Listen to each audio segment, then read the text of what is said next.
afin de partager, discuter, apprendre, rencontrer, s'informer et comprendre ensemble sur tous les sujets concernant l'éducation et la famille. Bienvenue ici à votre podcast Éducation Famille.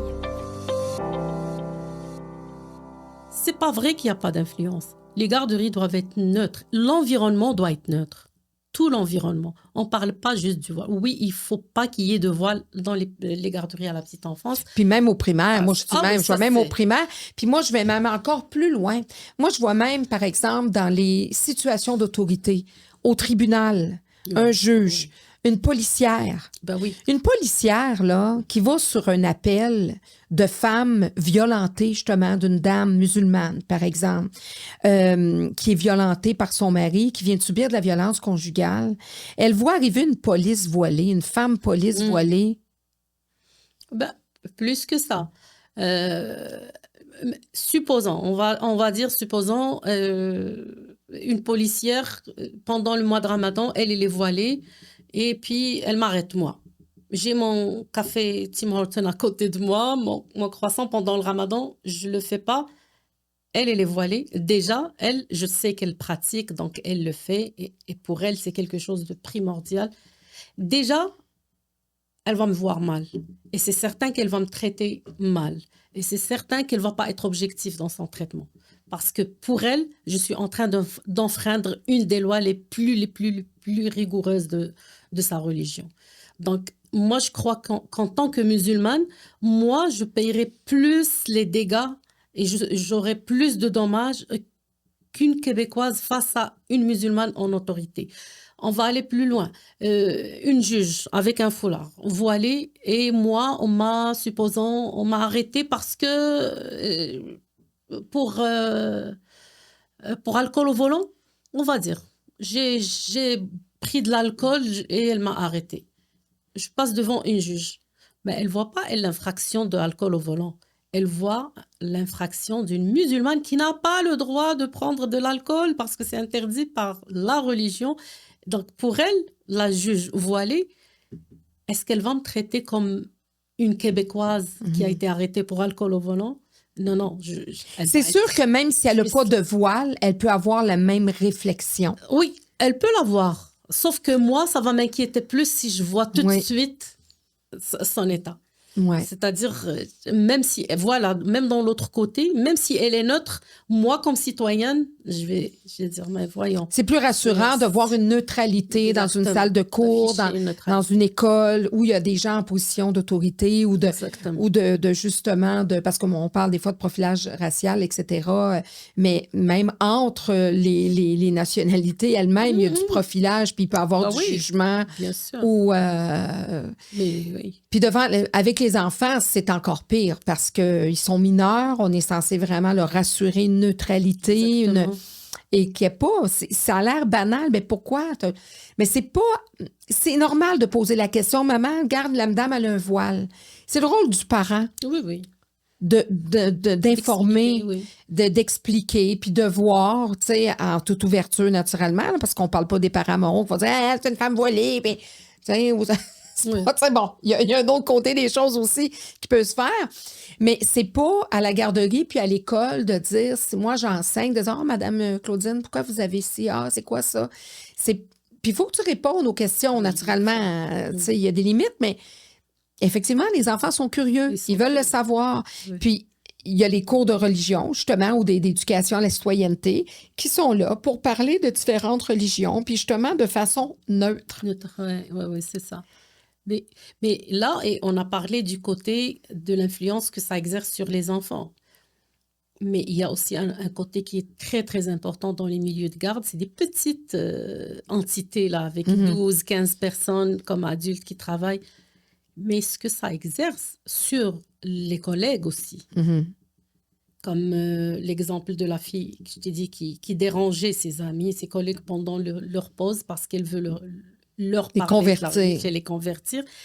Et puis, j'avais aussi vécu une situation avec une fille qui, pendant le Ramadan, elle trouvait que les Québécoises, ils sont impolis, ils sont mal élevés. Comment ça se trouve que tu prends ton café alors qu'elle est jeune? Comment ça se fait que, oh mon Dieu, c'est qui a mis sa nourriture dans le micro-ondes? Moi, je jeûne et puis je sens de la nourriture, là, c'est vraiment irrespectueux. Oui, oui, ça, c'est les nouvelles vagues là, d'immigration. C'est pour ça que moi, j'étais estomaquée. C'est nouveau ce qui se passe. On ne vivait pas ça avant. C'est nouveau. Les filles faisaient le ramadan, on les voyait même pas, on les sentait même pas. Là, oui. Et puis, travailler avec un collègue ou une collègue d'une orientation sexuelle. J'ai vécu aussi ça, qu'une éducatrice, et voulait pas, moi j'ai des locaux doubles dans mes garderies, donc elle voulait pas se mettre en équipe avec une personne d'une orientation sexuelle. Elle a dit non, non, non, jamais moi je travaillerai avec ça. Avec ça, vraiment comme un objet. Avec ça. Avec ça, je travaillerai jamais avec ça. Donc ça, c'est des nouvelles choses qui sont... Donc, on veut être respecté par nos choix d'un côté, mais on n'accepte pas le choix de l'autre, de son orientation sexuelle. Puis c'est ça qu'il faut que les gens comprennent, c'est que justement, effectivement, ça change. C'est que effectivement, on nous impose souvent là, ces aspects-là là, du ramadan, etc., etc. Puis à quelque part, ça ne nous appartient pas. C'est un choix personnel. Oui.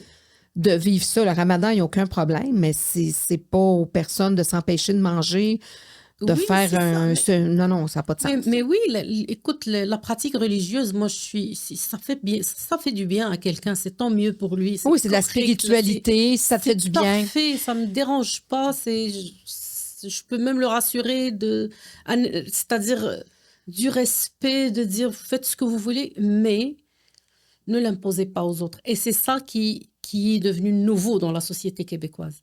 C'est ça qu'on voit ces derniers temps. On voit qu'on impose aux autres. On va imposer. Moi, je faisais un jour, voilà encore un exemple, je faisais une visite d'une maman qui voulait prendre une place et elle est venue visiter la garderie. Et c'était encore pendant le début de la sieste des enfants. Généralement, on fait les visites le matin, l'avant-midi et tout, mais elle n'avait vraiment pas de disponibilité. C'était le choix qu'elle pouvait faire. Donc, elle est venue. Et voilà encore l'enjeu de sécurité, parce que moi, je faisais la visite, mais je ne m'attendais vraiment pas à ça. Et je trouve la fille en train de faire sa prière. Et les enfants derrière qui sautaient d'un matelas à l'autre, du coup, qui couraient. Pour elle, elle a éteint les lumières, ça y est, c'est le moment du dodo. Au lieu de lire une histoire aux enfants, non, elle a pris son tapis, elle a commencé à faire la prière. J'étais choquée. Je suis arrivée avec la maman visiteuse de la garderie et je trouve devant moi une employée en train de faire la prière. J'ai dit à la maman, je m'excuse, mais il faut que j'attende qu'elle finisse pour la sécurité des petits. Ils étaient en train de courir partout. Je me suis arrêtée jusqu'à ce qu'elle a terminé. Donc, ça, c'est des choses qu'on ne voyait pas. Et c'est devenu très fréquent maintenant. C'est devenu très fréquent. Une autre qui, doucement, pas vite, elle s'est procuré la salle d'employé. Elle arrive, elle met son tapis, son Coran grand comme ça, dans la salle. Elle fait sa prière. Quand une fille vient, elle arrive, elle la trouve en train de prier ou bien de lire le Coran. Elle sort. Tranquillement, pas vite, la personne allait à la salle d'employé. Et tout ça, c'est des choses que j'ai essayé de faire des interventions, mais qui ont tourné vraiment à l'enfer. C'est pas évident. Oui, parce que là, s'opposer à ça, est-ce que les normes à ce moment-là vont plus vers l'employé? L'employé, parce que l'employé ne va pas dire que l'employeur m'a empêché de faire la prière. Il va dire que... Moi, la première fois que j'ai entendu, moi, depuis 2016 jusqu'à maintenant, je suis chef d'entreprise. C'est la première fois, après la sortie de mon article, que j'ai entendu plainte pour harcèlement psychologique au milieu de travail.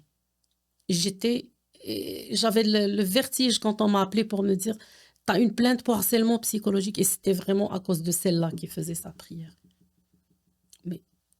Et puis après, ça commence.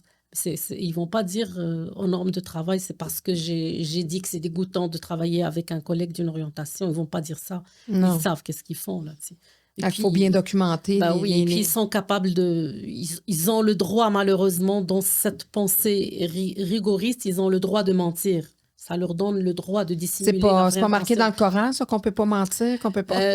Si c'est pour le bien de la religion, tu as le droit de mentir.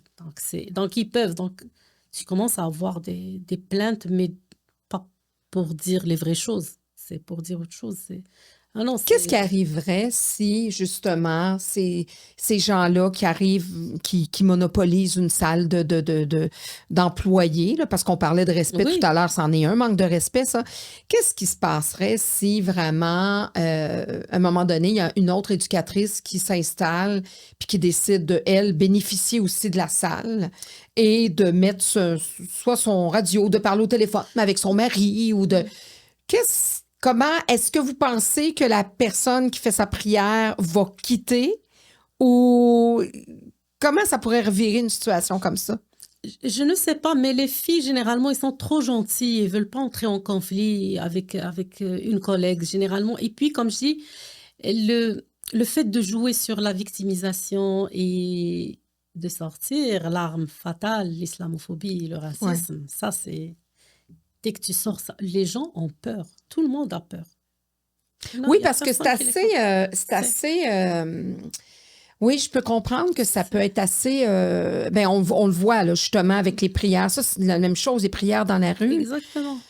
Ça n'existait pas avant. Puis c'est pas parce qu'il n'y a pas de mosquée, là. Il y a plein de Il y a plus de mosquées. il y a plus de mosquées que d'églises, Oui, ou à oui, peu il y en près, a là, plein. j'imagine. Je n'ai pas fait le décompte, mais Non, non, il y en a vraiment beaucoup. Moi, je l'ai fait, je crois, au Québec, il y a plus que 200 mosquées ou je sais pas quoi, là. Oui, il y en a beaucoup. alors pourquoi vraiment aller dans la rue? Est-ce qu'on vous a expliqué, est-ce qu'on a expliqué pourquoi soudainement fallait faire ça dans la rue ou fallait faire ça en plein milieu d'un centre d'achat ou faire ça? Ils vont pas l'expliquer, ils vont dire que c'est la pratique de la foi, mais ce n'est pas vrai, parce que c'est de la provocation. C'est un marquage de territoire. C'est dire que on est là et c'est nous qui vont contrôler les choses. Pour la simple raison que ça n'existe pas dans les pays musulmans, ça. Ça n'existe pas. Moi, j'étais le mois de septembre au Maroc, 2 semaines, et vraiment, j'ai essayé de voir est-ce que je vais voir un phénomène comme ça. Ça n'existe pas. Les gens vont à la mosquée et j'ai vu un seul, mais il était tout seul. Et la façon dont il faisait sa prière, il a essayé de se cacher le plus possible. On parle au Maroc, dans une société musulmane. C'était dans un magasin, apparemment c'est lui le propriétaire, il a baissé le store, il s'est mis À à l'écart. l'écart, il a fait sa prière, mais vraiment de 2 minutes. Mhm. Et puis il a remonté Parce son que store. possiblement, c'est un entrepreneur qui devait être là pour qui ne pouvait pas C'est ça. aller à la mosquée, Exact. laisser son magasin C'est ou... ça. Mais ou- une prière avec un groupe, nulle part. C'est à part dans la mosquée, il y en a nulle part. Mais ici, c'était de la provocation, même je dirais, c'est un essai pour voir c'est quoi la limite La réponse de ces gens-là. des... Parce qu'à partir de là, si je teste cette limite, je peux aller encore Plus loin. Et puisque cette limite était atteinte, et puis il n'y avait rien qui est arrivé, non seulement il y avait de la police qui surveillait notre sécurité. Mm. On fait la prière, et devant l'église, c'est déjà faire la prière dans la rue, Devant une église. et devant une église, et un dimanche. C'est pas la journée sacrée des musulmans, ça. Ils savent que c'est le dimanche, c'est l'église. C'est une journée d'église. Donc, on vient devant une église, un dimanche, en groupe, avec un haut-parleur, et on fait la prière. Puis pas n'importe quelle église, parce qu'il y en a Oui. plusieurs C'est églises ça, à Montréal. basilique Pas de la petite Notre-Dame, église non. à Ville-et-Mort ou dans le fin fond à Saint-Michel. Là. C'est Très l'église. symbolique. Ben oui, c'est tu sais, Vraiment. Notre-Dame. Notre-Dame, c'est vraiment symbolique. C'est vraiment une provocation. C'est impossible que les gens ne voient pas ça. C'est pas possible. Ils font de l'aveuglement. Écoute, Fadi Daguerre, là, le patron de la police, il est libanais. Il connaît il sait c'est quoi. Il connaît cette culture, même qu'il soit musulman ou non, mais il sait c'est quoi. C'est quoi chercher, de tester les limites. C'est quoi la provocation. Il sait qu'est-ce qui se passe au Moyen-Orient. Il sait qu'est-ce qui se passe dans les nouvelles, dans le monde. Pourquoi il a fermé les yeux, je ne comprends rien. C'est vraiment incroyable. C'est juste. Mais ça, c'est tous des événements, d'une part, qui salissent l'image des musulmans ordinaires. Ça, c'est un. Et d'autre part, qui préparent le terrain pour ces gens rigoristes, intégristes, méchants, des prédateurs. C'est vraiment des mal intentionnés qui vont avancer à chaque fois, pas jusqu'à ce qu'on ne sait pas. Est-ce que, tu vois, en Belgique maintenant, les piscines des filles, c'est pas les piscines des garçons. Les heures de piscine, ils sont séparés. Les places en bibliothèque, ils sont séparés. Il y a des quartiers en Belgique où une femme blanche comme toi ne peut pas rentrer dedans. Donc, est-ce qu'on va arriver là? On le voit venir. Si on laisse passer ces choses-là, on le voit venir. Sortir, défendre une femme voilée parce qu'elle veut quitter son travail, parce que maintenant on applique les principes de la laïcité à l'école. Elle sort comme une victime. Mais voyez-vous, moi, maintenant, je suis obligée de quitter mon emploi à cause de mon voile. Non, tu as choisi ton Tu voile. l'as choisi, tu l'assumes. C'est correct qu'on le respecte. Exactement, mais pourquoi tu viens nous le dire? Si tu l'as choisi, c'est on respecte Sois forte ton jusqu'au choix. bout. Exactement. Montre-toi comme une femme forte qui décide, C'est ça. qui comprend, je veux dire, qui assume ses convictions. Exactement, mais viens C'est pas nous dire que vous me privez de mon travail que j'aime beaucoup, j'aime les enfants, je donne des cours de musique et moi j'adore les enfants. Non, non, non, non, non. Tu aimes ton voile plus que les enfants Mhm. et tu as fait ton choix, donc ne viens pas te plaindre. Va chercher un autre emploi. C'est juste toi qui t'es privé de voir ces enfants se développer devant tes yeux, alors que c'est magnifique le travail avec les enfants. Et de voir des voix encore occidentales qui viennent la défendre. C'est vraiment... Quand ces femmes défendent le voile, j'ai juste l'impression de... Est-ce qu'elles savent qu'est-ce qu'ils sont en train de Je suis dire vraiment ou à de la même faire, place là? que vous parce que Sérieusement. c'est des gens qui sont intelligents, c'est des érudits, c'est vraiment des gens qui ont des opinions et je me C'est ça. dis, mais dans quel monde ils vivent? Dans le sens où qu'est-ce qu'ils comprennent? Parce qu'effectivement, c'est très virulent. C'est souvent les gens qui sont très, très, très de la gauche. Moi, je me considère Oui. comme une centriste, là, je le dis souvent. Des fois, je suis un peu à la droite, des fois, je suis un peu plus à gauche. Oui. Mais puis je pense que c'est ça, peut-être, la beauté de la chose, c'est d'être quand même... Oui, d'être souple un petit Pas- peu là-dessus. oui, de ne pas avoir une rigidité, parce qu'à un moment donné, être complètement à droite, c'est aussi problématique que d'être complètement à gauche, là, en tout cas dans mon livre à moi.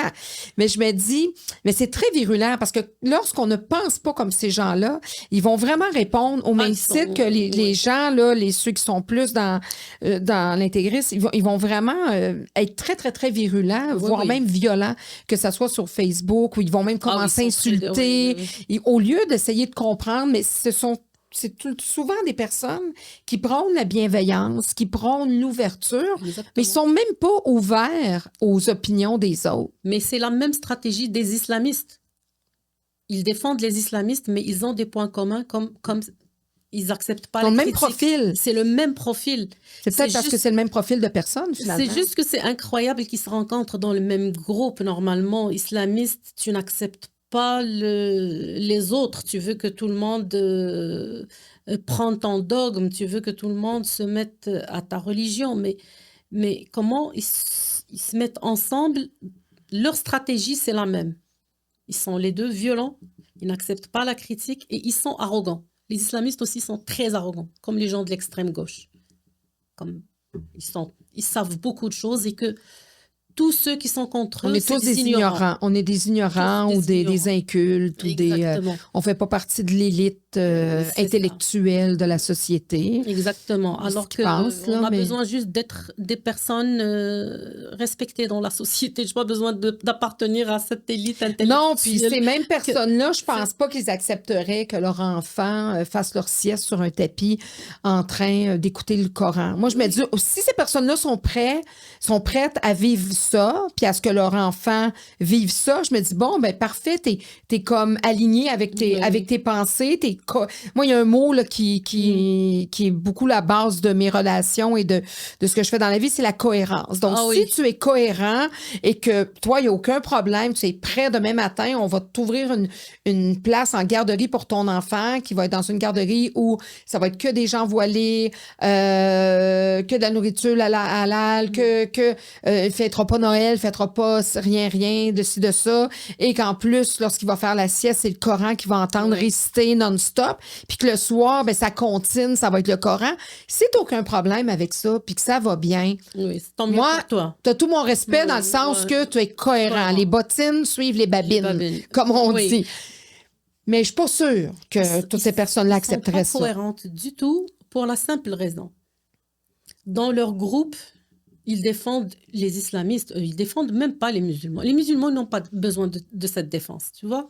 Les musulmans, là, on vit notre vous êtes vie. bien intégrés. On est bien, on est très bien au Québec. Ouais. On est des bons citoyens. On fait nos devoirs. On a nos droits et puis tout est beau. Ils défendent les islamistes. Et l'incohérence, elle est où? Parce que dans le même groupe, ils vont défendre les transgenres, par exemple. Ils vont défendre les homosexuels. Sauf que les islamistes, c'est des ennemis des transgenres. C'est des ennemis des homosexuels. Ils peuvent les tuer carrément. Même des chiens. Ça c'est... Là où il y a un chien, les anges ne s'approchent pas. Donc... Ça va pas bien, j'en ai 3. T'as pas d'ange chez toi, là-bas. J'en ai pas mal, mais... Ouais. Donc, ces islamistes-là, tu leur donnes un petit bout de pouvoir et tu les laisses à côté des transgenres. Mais littéralement, j'ai pas peur de le dire là, donc ils vont les égorger comme des moutons. Et ces gens de la gauche, vraiment, ils sont ensemble avec ces gens-là. Trouvez-moi c'est comme, c'est difficile à saisir. C'est pas possible. Parce que parlons-en là, des choses du Coran qui sont mal interprétées ou qui sont vraiment écrits là, noir sur blanc, qui vont vraiment à l'encontre de nos valeurs, nous ici, québécoises. Vous en avez nommé quelques-unes. Mais juste, la femme égale la moitié d'un homme. C'est clair, c'est écrit noir sur blanc. L'héritage, si j'ai à hériter, mon frère, il va hériter 100%, moi j'hérite 50%. Ça, c'est numéro 1. C'est écrit noir sur blanc dans le Coran. C'est écrit noir sur blanc qu'un homme peut battre sa femme. C'est écrit noir sur blanc. Non seulement c'est une recommandation. Et celles que vous avez peur qu'elles ne vous obéissent pas, ignorez-les et battez-les. Et c'est écrit noir sur blanc. Donc, on n'a même pas besoin d'interpréter. Ils ont essayé d'interpréter, les pauvres. Il y a des penseurs qui essaient de trouver des... Mais c'est écrit noir sur blanc. Donc, est-ce que ça, c'est cohérent avec la société dans laquelle on vit? Battre sa femme? Recommander à un homme de battre sa femme? Le témoignage d'une femme devant un juge, par exemple, égale la moitié d'un homme. C'est-à-dire, si on est une femme et un homme qu'on a assisté à un meurtre, ben, si le juge a besoin de 2 témoins, ça prend 2 femmes et un homme, ou bien 2 hommes. Tout ça, c'est écrit noir. Si la femme a été agressée sexuellement par l'homme, ben... c'est de sa faute. C'est elle. C'est pour ça, d'ailleurs, qu'eux, ils vont justifier le voile et le niqab et tout ça. C'est pour essayer de couvrir le plus possible la femme pour éviter la tentation de l'homme. Parce que écoute, l'homme est un prédateur. Ce qui n'est pas bon, même pas pour l'homme d'abord. Que même lui, quand il le voit comme ça. Mais qu'on lui donne, on lui fait comprendre dès son jeune âge que c'est un prédateur. Puis elle, y a des comportements. Oui, c'est ça. Elle, c'est un gibier. Puis si, mettons, les garçons ont des comportements de prédateurs, ben c'est normal. C'est normal. Oui. On me le dit. C'est de sa faute. Je suis un garçon. Oui, il faut que tu te couvres. Il faut que tu parles pas fort. Il faut que tu ris doucement, ris pas fort. Il faut pas que tu mettes du parfum. Il faut rien pour attirer ce prédateur. Donc, si elle est agressée, c'est de sa faute. Si elle est violée, c'est de sa faute. Si elle est battue, c'est de sa faute. Tout ça, c'est de sa faute. Donc, c'est ça qui est derrière le voile. C'est ceux qui veulent, par exemple, embellir cette histoire du voile. Il y a il y a beaucoup de théories en islam. Ceux qui essayent d'embellir ça, ils vont te dire, mais la femme, c'est un bijou. Il faut le couvrir, ce bijou. La femme, c'est comme un bonbon. Il faut le couvrir. Est-ce que tu vas laisser un bonbon comme ça, sans couverture? Les mouches, ils vont venir dessus. Mais d'abord, donc, les hommes, c'est des mouches. Ils ne sont pas capables de se retenir. La femme, c'est un bonbon. La femme, c'est un bijou. On n'est pas des bijoux ni des bonbons. Là. On est des femmes, des humains. Des êtres humains. Des êtres humains. Vraiment, c'est ceux qui veulent un petit peu embellir l'histoire. Mais les autres qui sont trop directs, les radicaux, ils vont dire à la femme, juste, tu es un objet de tentation, il faut que tu te caches. Point, c'est tout. Donc, le voile qu'ils sont en train de défendre, le niqab, ces habits, ils sont C'est lourds pas de juste symbolique. c'est ça, c'est pas juste un choix de Non, vêtements, non, non, là, non, non. comme souvent les gens vont dire, ben là, c'est elle veut le C'est pas un porter. choix, là. C'est pas Ben, un c'est choix. ça. Il y a souvent une pression sociale. C'est une pression qui arrive jusqu'à... Il y a des penseurs, mais musulmans, là, je suis même pas en train de dire d'autres, mais Non. des penseurs musulmans qui ont dit que le niqab, c'est une maladie mentale. Ceux qui sont vraiment en train De décortiquer ça. de décortiquer ça, mais c'est de la maladie mentale. À ce point, il faut couvrir la femme de la tête aux pieds pour que l'homme ne soit pas tenté. Et encore plus, les pays où il y a plus de harcèlement, j'ai parlé au début d'harcèlement dans la rue, mais c'est des pays où les femmes sont voilées. Si on fait une recherche sur Google, on va trouver... C'est la tentation, c'est l'inconnu. On va trouver qu'en Afghanistan, où les femmes sont couvertes de la tête aux pieds, c'est le plus haut niveau, en tout cas en 2018-19, je ne sais pas quoi, c'était le plus haut niveau d'harcèlement sexuel et de viol en Afghanistan. Ils ne voient même pas c'est qui ça, c'est juste ils voient un objet qui bouge, donc c'est une femme. En Égypte, où la majorité des femmes sont voilées, au Maroc, en Tunisie, c'est tous des pays où le plus haut niveau de harcèlement sexuel dans les rues, au travail, dans les bureaux, n'importe où. Mais c'est des femmes voilées. Pourquoi c'est eux les premiers? Donc, il faut se poser des questions à un certain Puis moment. quand on est comme vous un peu, ben, comme vous dites, là, moi, il y a des choses qui m'agaçaient, des choses que je voulais dénoncer. Comment on fait la paix avec notre religion, avec tu sais, pour être capable de bien, de dire, ben, je prends ci, je prends ça, parce que naturellement, tout est dans l'extrémisme, justement, là, puis je vous le dis, nous, au niveau aussi, la religion catholique a eu ses extrémistes aussi. Comment on est capable de conjuguer avec ça? Comment vous vivez avec ça?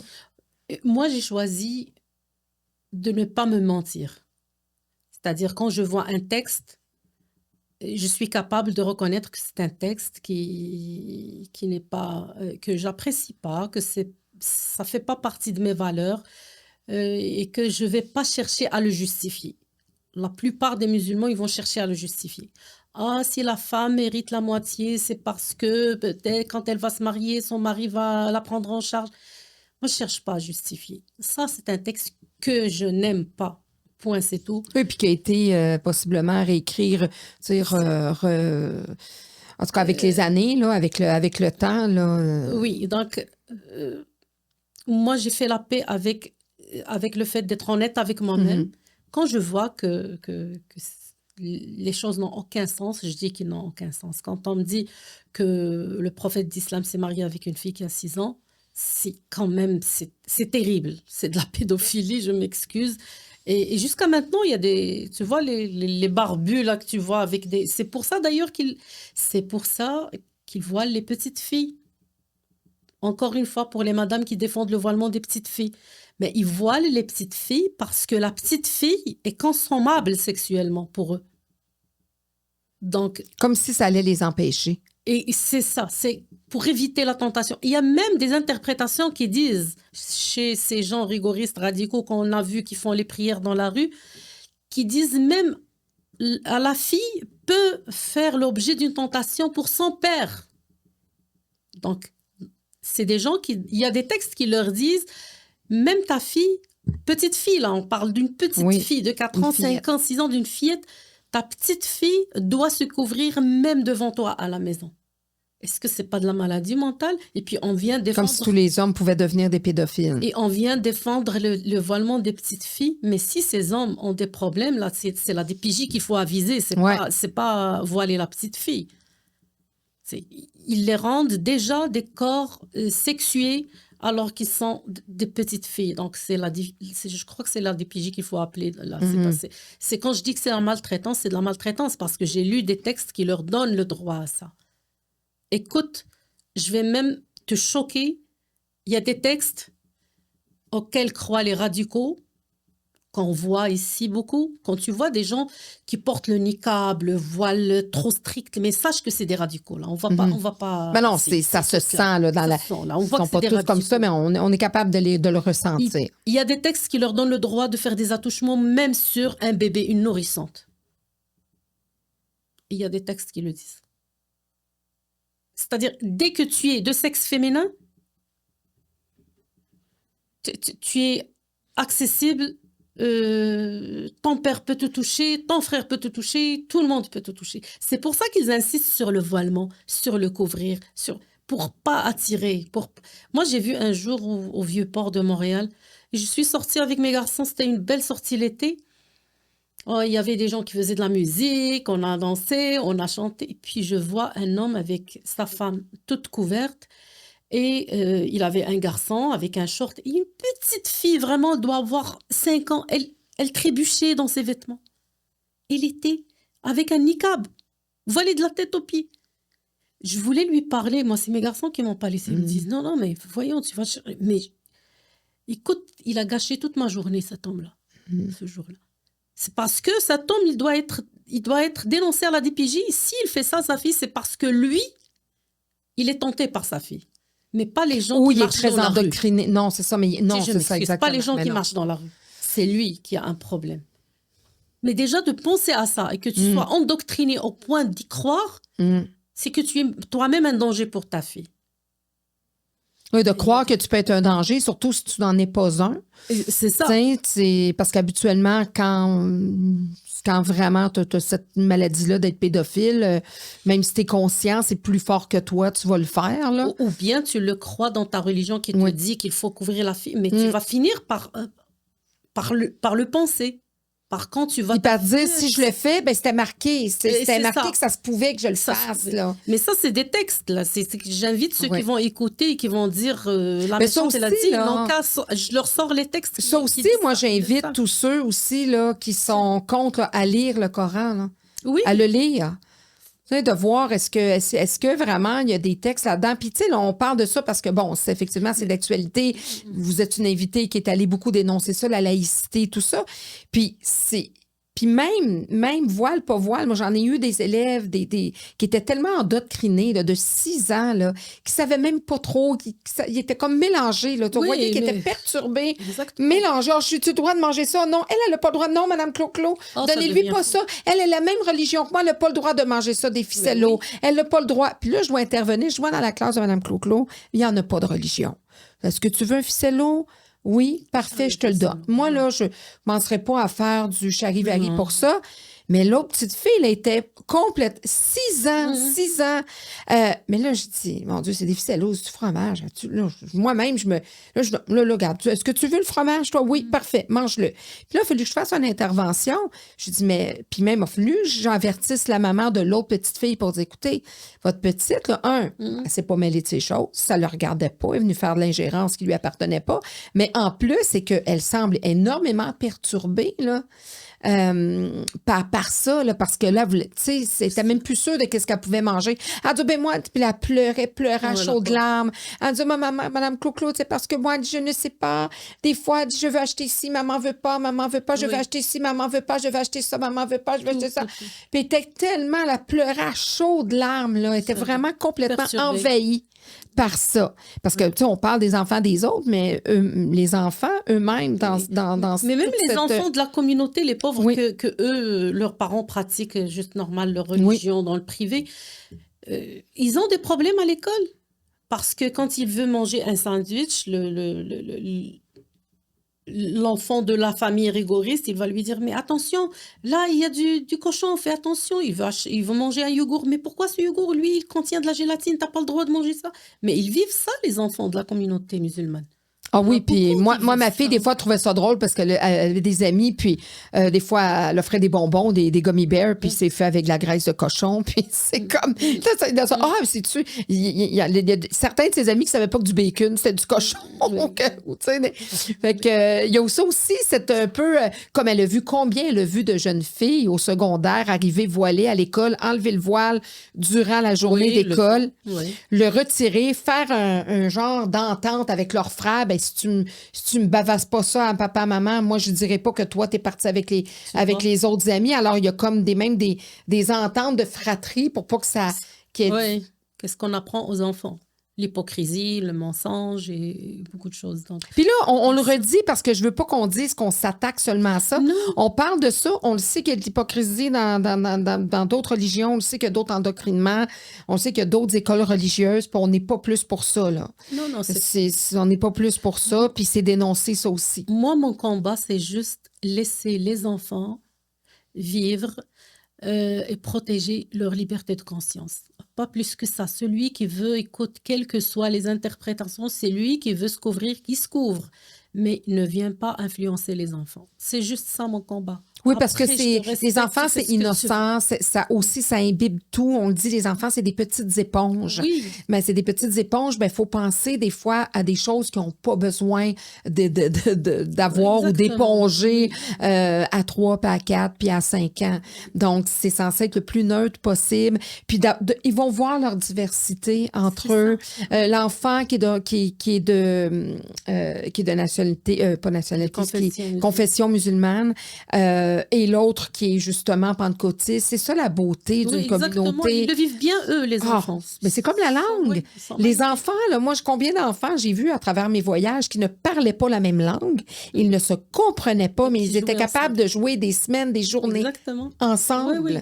Les enfants, ils sont beaucoup plus innocents que ça. Donc, laissez-les vraiment vivre leur innocence, développer leur esprit critique. C'est trop cute, leurs questions, leur curiosité, la façon dont ils constatent des choses. Des fois, ils vont parler et sauter d'une contradiction à l'autre. C'est très joli de voir leur curiosité. Donc, laissez-les tranquilles. Moi, j'ai vécu dans le dogme. Depuis qu'on a ouvert les yeux, il y a une pensée, un dogme, une idée, tout le monde doit y adhérer. Point, c'est tout. Moi, le mot liberté de conscience, je l'ai découvert ici, au Québec. J'ai découvert ça et puis c'était juste magnifique, extraordinaire.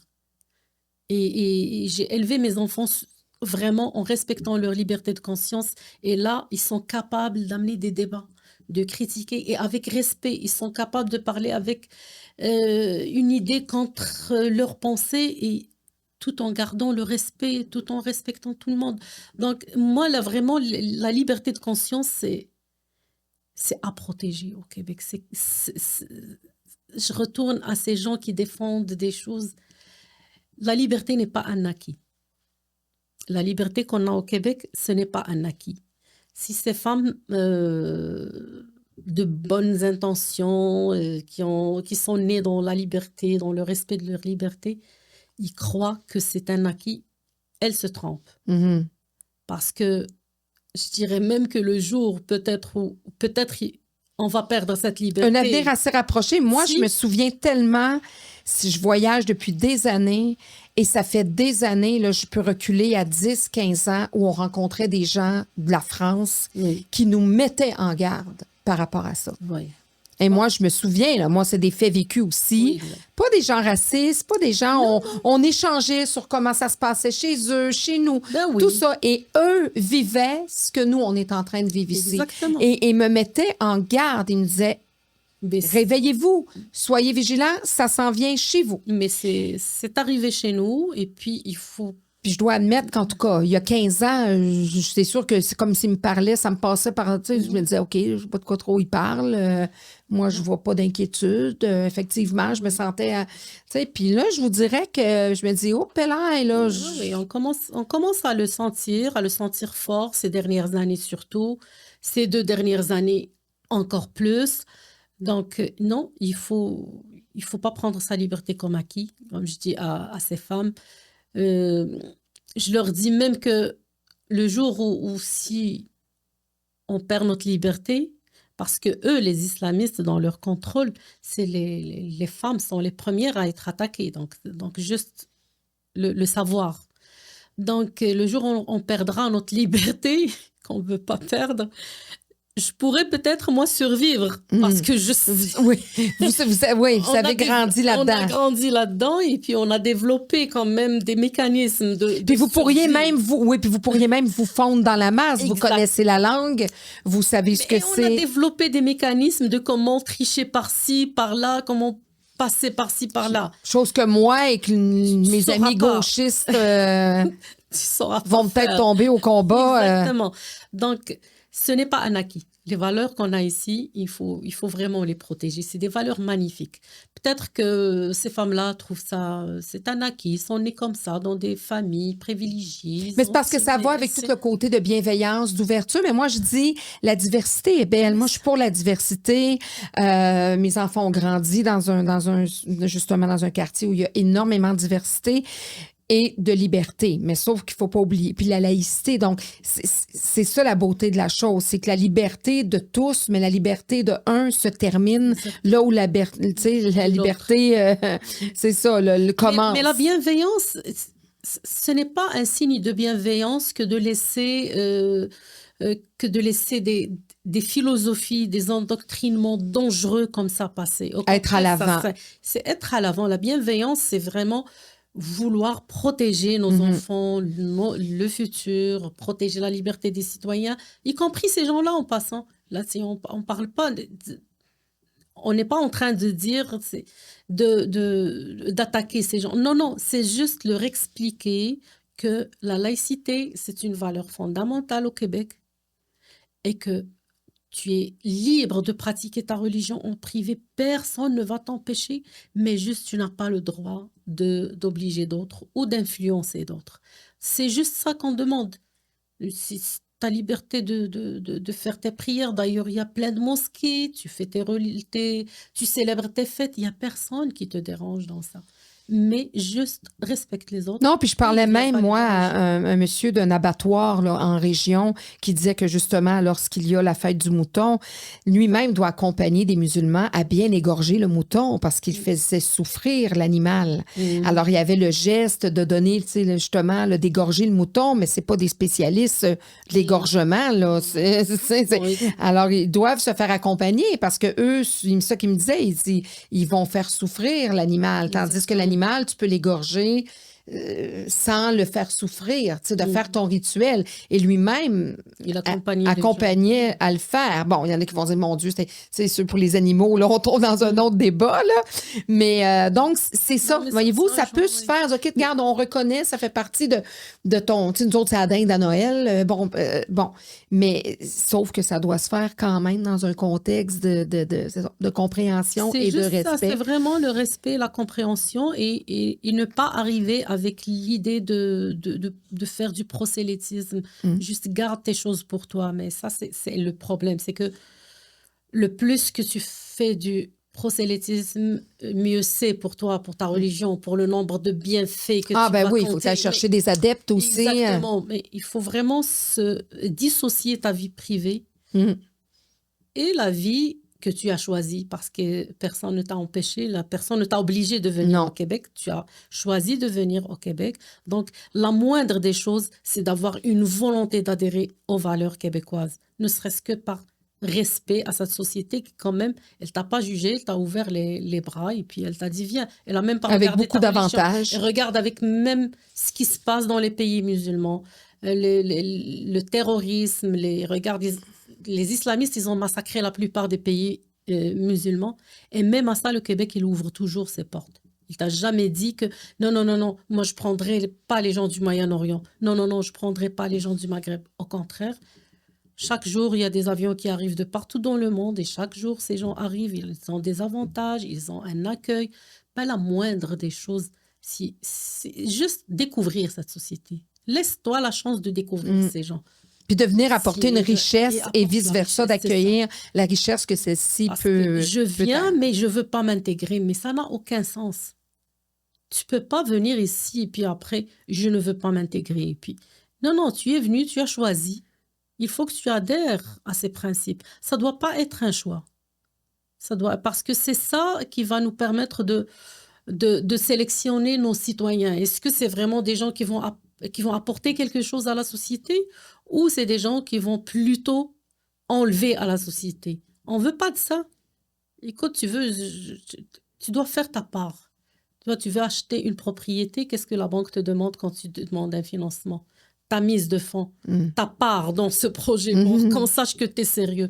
Mais fais ta part aussi pour ce projet d'immigration qui est juste l'intégration. Et l'intégration, il faut aller vers les autres. Il faut aller découvrir. Il faut arrêter de juger sans connaître parce qu'il y a beaucoup de jugements. Ah, faites attention, ah, le Québécois. Non, non, non. Laisse personne te parler. Vas-y, fais le pas. Et le pas est facile. Juste dans les écoles où tes enfants vont étudier, tu rentres. Moi, j'avais toujours de très bonnes relations avec les enseignants de mes enfants. C'était magnifique. Ben, jusqu'à ce que je tombe sur un enseignant maghrébin, malheureusement. Au milieu de travail, j'ai accompagné beaucoup de filles. Même, moi, à voir mon discours, ils vont dire que peut-être que celle-là, quand elle voit une fille musulmane ou qui est vraiment très pratiquante, elle voit. Au contraire, j'ai accompagné beaucoup de filles. J'ai aidé beaucoup de filles. Même des filles qui ne savent même pas qu'elles étaient bonnes à faire des choses. Je les ai aidées à se découvrir. Je vais te raconter juste l'exemple d'une fille. Moi, j'étais directrice adjointe d'une garderie. Et puis, c'était une maman d'un enfant, un petit Marocain. Puis elle l'amène et cette fille, écoute, comme dans toutes nos journées de garderie, tu sais, le parent arrive, tu lui dis bonjour, ça va. Elle, à chaque fois que je lui dis bonjour, ça va, elle commence à pleurer. Mais ça va? Commence à pleurer. Je la prends, mais qu'est-ce qui ne va pas? Ça va? Elle avait beaucoup d'ennuis. Elle venait d'arriver ici. Elle est venue, elle a rejoint son mari. Et puis, elle était voilée. Et puis, moi, je la rassure un petit peu et puis elle repart. Mais à chaque jour, cette fille, elle était vraiment en déprime. Puis un jour, je lui ai dit, ça te dit de travailler?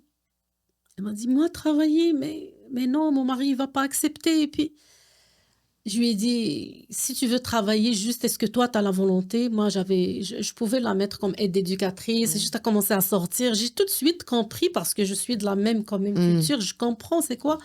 Je lui ai dit, écoute, il faut que tu occupes ton temps là. Tu fais rien, tu attends ton mari, tu cuisines et tout. Elle a parlé avec son mari, puis son mari lui a dit non. Parce que si tu travailles, moi, quand je rentre, qui va préparer mes choses et tout. Je lui ai dit, écoute, garantis-lui qu'il aura ses choses, qu'il aura son souper, qu'il aura ses choses. Et puis, moi, je vais essayer d'accommoder ton horaire, mais au moins que tu sortes, que tu rencontres d'autres personnes et que tu travailles. Et c'est ce qu'on a fait. Et même lui est venu me parler. Et puis, je lui ai dit, écoute, c'est correct, laisse-la travailler. Et puis, tu vas voir, là, elle aura juste tel nombre d'heures. Et puis après, parce que je ne peux pas le confronter. Je ne peux pas lui dire, non, tu n'as pas droit. Non, non, parce que c'est elle qui va payer. C'est elle, c'est ça. Donc, parce qu'on le sait, on est conscient que la plupart de ces femmes-là, on doit les accompagner, là, parce que... Mais il faut qu'elle soit ouverte à ça. Oui, il faut qu'elle soit. Donc, cette fille a commencé à travailler. Puis, tout de suite, j'ai commencé à découvrir en elle un très bon sens, un très bon jugement des choses. Avec les enfants. Écoute, elle n'a jamais étudié la petite enfance et puis elle a compris c'est quoi un programme pédagogique. Elle a commencé à planifier. Elle était bonne dans son approche avec les parents. Puis je lui ai dit un jour, et si tu fais une attestation? Vas-y, tu peux le faire. Je suis sûre que tu peux le faire. Tu es bonne. Ah, il ne va pas me laisser. J'ai dit encore, on va chercher... On a cherché, on a aménagé, on a trouvé quand même une formation dans un collège. Et puis, elle avait des horaires que j'accommodais encore une fois. Cette fille, maintenant, elle est directrice adjointe dans une garderie. Juste pour vous dire. Donc, c'est ça, là. Donc, on ne peut pas dire que vous êtes contre ces femmes-là, non, au contraire, mais vous les comprenez plus que moi-même. Je peux les comprendre naturellement. Je les comprends, mais je ne comprends pas leur fermeture. Non, c'est ça. Quand tu arrives ici, tu dois avoir une ouverture aux autres. Au moins, c'est ça. On va terminer en parlant de vos fils. Comment vos fils vivent tout ça, là, ce parcours-là de mère monoparentale que vous avez eu, mais aussi le fait que vous preniez un petit peu plus de place dans les médias pour défendre vos convictions? Mes fils, ils me soutiennent pour dire, mais ils s'inquiètent. Ils s'inquiètent. Parce que vous recevez des menaces, il faut J'ai reçu des menaces et puis ils ont réussi quand même à rendre ma vie difficile au travail. Ah oui? Oui, très, très difficile. Qu'est-ce que vous avez eu comme représailles? Ben, j'ai des plaintes à chaque jour. Moi, il n'y a pas pratiquement une semaine où j'ai pas une inspection ou un appel des normes de travail ou le ministère de la Famille. Puis Il y a de l'acharnement sur vous. un sabotage, c'est pas possible. Juste gérer les inspections, c'est devenu... je dors pas. Il y a des nuits où je prends des médicaments pour dormir, juste pour vous dire. Écoute, c'est incroyable le nombre d'inspections que j'ai. Je l'ai jamais eu de ma vie. Des appels anonymes, et puis on te dérange comme ça. Appel anonyme, et puis Donc, les normes aussi de travail, avec les éducatrices de ce genre-là, j'ai eu toutes sortes d'accusations. Et je les vis toujours, c'est pas évident. Donc, mes garçons, il y a un qui me soutient beaucoup, il y a un autre, le plus jeune, qui comme la majorité des Québécois, croit que j'exagère. Et il me dit, mais voyons, ils pourront jamais rien faire ici. Je lui dis, non, mais moi, je vois Il se conforte, lui, il sent tellement sécurité. Il est arrivé ici depuis qu'il est tout petit, il ne peut pas concevoir. Il me dit, mais maman, t'exagères, c'est pas vrai qu'ils peuvent faire ça. Mais non, je sais qu'ils sont capables de faire ça. Mais ils sont fiers de moi, ils sont très très fiers de moi, même pour mon parcours, là maintenant qu'ils sont adultes et qu'ils commencent un petit peu à travailler. Le plus vieux, il travaille, il a fini ses études, le plus jeune, il travaille et il étudie toujours à l'université. Et ils commencent à découvrir comment j'ai pu les faire vivre toutes seules avec des salaires petits comme ça. Ils me disent, mais comment t'as fait? Comment t'as réussi? Ils n'ont jamais senti un manquement de rien du tout. Donc, ils sont vraiment très, très fiers. Puis, ils s'inquiètent un petit peu pour moi. J'essaie de les rassurer. Je dis, écoute, je suis au Québec. Ils ne vont pas pouvoir me faire quoi que ce soit. Mais c'est vrai qu'ils ne peuvent pas m'attaquer physiquement ou quoi que ce soit, mais ils ont trouvé aussi d'autres moyens de faire de l'intimidation et tout ça. Oui, ils me font vivre ça ici. Qu'est-ce que vous souhaitez, puis qu'est-ce que vous souhaitez pour l'avenir? Est-ce que ça freine un peu votre désir de continuer ou non, vous vous sentez assez forte pour continuer à dénoncer des choses? Je ne vous cache pas que quand j'ai commencé à subir cet acharnement, ce sabotage et tout, j'ai commencé à dire, mon Dieu, en quoi j'ai embarqué? J'ai l'impression comme si je suis en train... Surtout quand j'ai des gens d'ici qui m'attaquent, qui disent, ah non, c'est pas vrai. Ça, je trouve, il y a un proverbe que ma mère disait, elle dit, je l'aide à creuser la tombe de son père et puis il enlève la hache et la pelle et puis il s'en va. Mais je suis en train de leur montrer la réalité de ces gens-là et puis ils ne veulent pas le voir, ils sont en train de m'attaquer. Des fois, je suis découragée, mais c'est juste des instants. C'est des instants. Mais je dis non. Puis après ça, vous rencontrez des personnes comme moi Exactement. qui vous disent de continuer. Mais non, je vais continuer. Ne serait-ce qu'à chaque fois que je vais à la garderie, que je vois des enfants, moi, les enfants, je les adore. Les enfants, je les adore, ces petites créatures. S'il y a un moment où j'oublie les acharnements, où j'oublie ce qui se passe à l'extérieur, où j'oublie tout le monde, c'est quand je suis avec les enfants. C'est magique. À chaque fois que je vois ces enfants, je dis non. Ils ne vont pas les priver de leur liberté de conscience. Je vais continuer du mieux que je peux. J'espère que les gouvernements, celui-là ou celui qui va venir, qui vont écouter, qu'ils vont juste prendre les choses au sérieux. En tout cas, il y a eu quand même un effet il y a des gens qui se lèvent.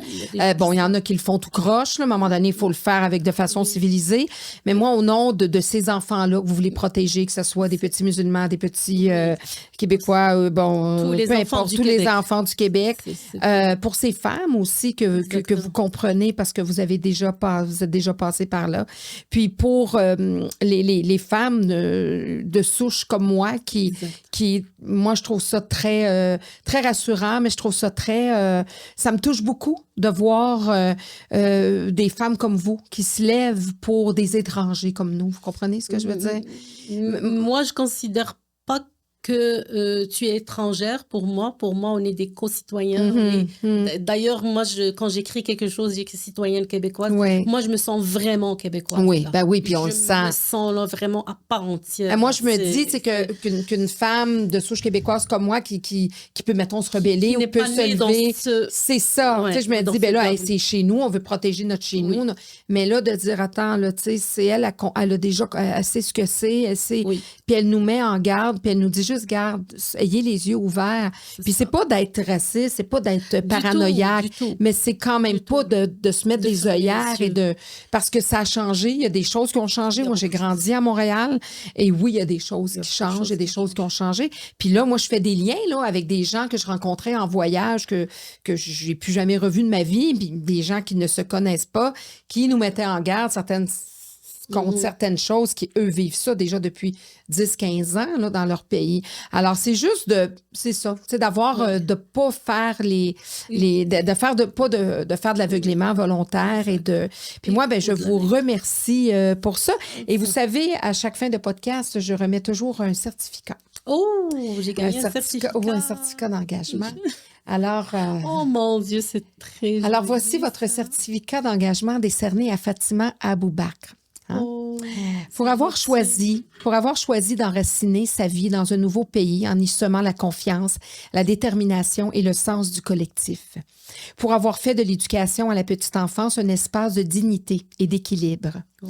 Pour avoir bâti jour après jour des ponts entre les cultures, les générations et les valeurs, tout en gardant toujours au centre de sa mission, ouvert en tout cas pour l'enfant et sa liberté, excusez-moi. L'enfant et la liberté, il y a un petit mot là, qui me manquait.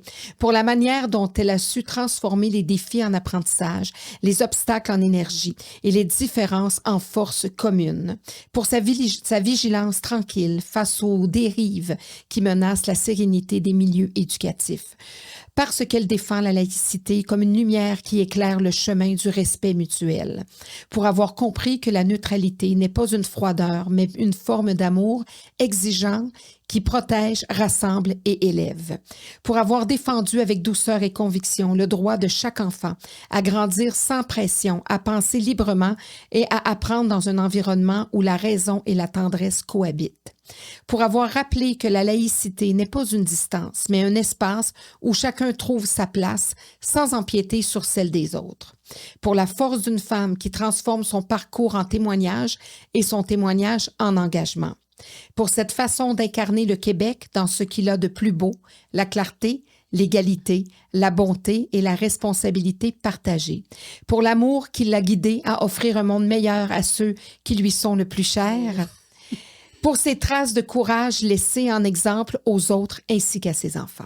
Oh, je vais pleurer. Comment vous voulez que je continue pas le combat? Alors, à chaque fois que vous aurez un petit doute... Mais Claudine, c'est ça ce que je reçois au Québec depuis que je suis arrivée. C'est pour ça que je dis il faut s'ouvrir au Québec. Depuis que je suis venue, moi, depuis que j'ai supprimé les contacts négatifs, j'ai toujours de la reconnaissance.